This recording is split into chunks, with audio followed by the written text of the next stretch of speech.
Hello there and welcome to Yoga Poses, the foundations of Yoga Asana with Yoga with Andrea today.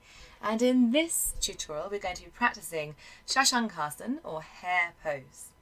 So this is a kneeling posture that you may wish to avoid if you struggle with vertigo, whether you have recent neck injuries or high blood pressure.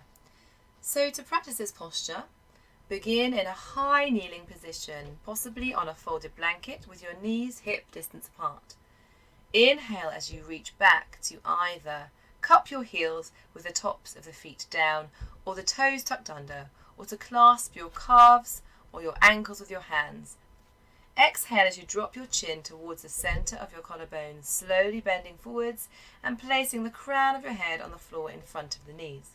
While breathing normally, raise your buttocks as high as possible with your chin pressing against your chest in a throat lock, Jalandhara Bandha, until your thighs are near vertical. Place no more weight on your head than you could press on your hand to keep your neck safe.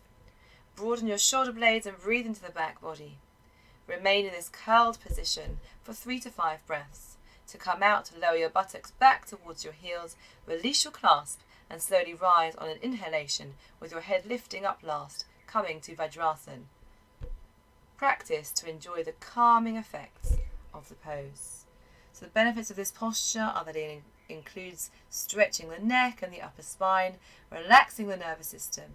It is believed to have therapeutic qualities for the thyroid, the parathyroid, sinus problems and head colds.